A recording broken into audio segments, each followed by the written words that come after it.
नुसरत भरूचा के नाम पे जो फिल्में हैं उनके नाम सुनिए पहले।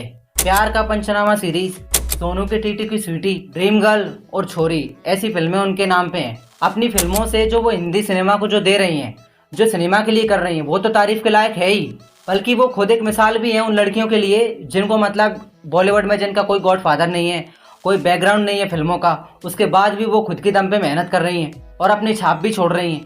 क्वीन मूवी के जो डायरेक्टर है प्रणय, वो इस फिल्म को डायरेक्ट कर रहे हैं। नमस्कार, welcome back to my YouTube channel पर्दे के पीछे।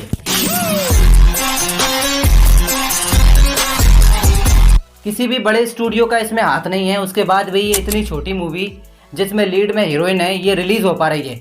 ये बहुत बड़ी बात है आज की डेट में, क्योंकि अच्छी मूवीज डब्बा बंद हो जाती हैं, रिलीज ही नहीं हो पाती, थिएटर्स नहीं मिलते। अकेली की जो स्टोरी है वो उस टाइम पे सेट है जब सुषमा स्वराज जो थी वो हमारी फॉरेन मिनिस्टर हुआ करती थी।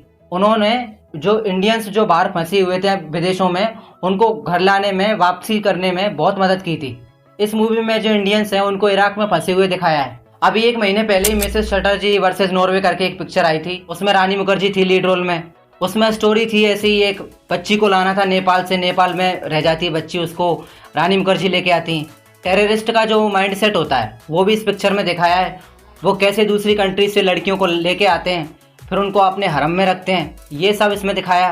कुछ इसी टाइप की स्टोरी लड़कियों को फंसाने की, ये केरला स्टोरी में भी देखी थी हमने।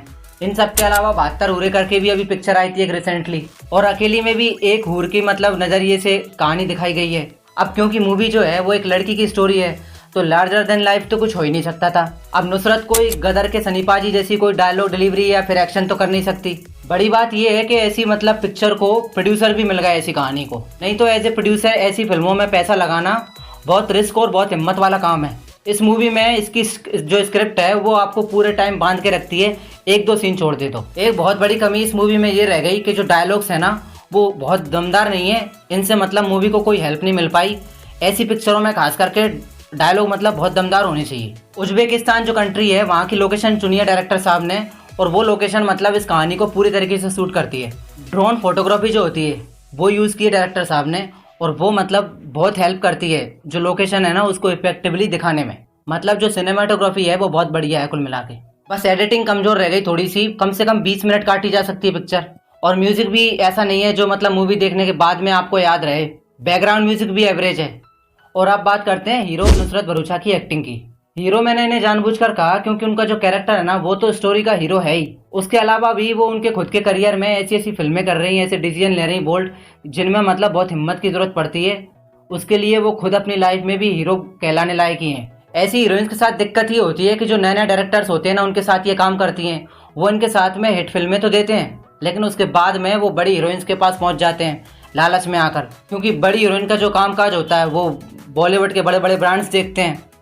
इससे डायरेक्टर्स को फ़ायदा होता है। अपनी पहली पिक्चर से अभी तक ये कई बार खुद को साबित कर चुकी। बार बार खुद को ये साबित करने की भी एक सीमा होती है, पर जिनका कोई नहीं होता उनका खुदा होता है। उनकी जो मेहनत है, लगन है, वो उनके साथ में होती है। नुसरत की ये मूवी कलेक्शन कितना करेगी पता नहीं है, लेकिन ये याद रखी जाएगी, देखने लायक पिक्चर है। फिलहाल तो गदर 2 की आंधी चल रही चारों तरफ, उसमें ये पिक्चर नुसरत की रिलीज़ हो पाई, इसे थिएटर मिल पाए, यही बहुत बड़ी बात है। मेरी तरफ से इस पिक्चर को 5 में से 3 स्टार। आप इसे एक बार देख सकते हैं। चैनल सब्सक्राइब करें और करवाएं ताकि आपको आगे भी वीडियोज़ और रिव्यूज़ मिलते रहें। धन्यवाद।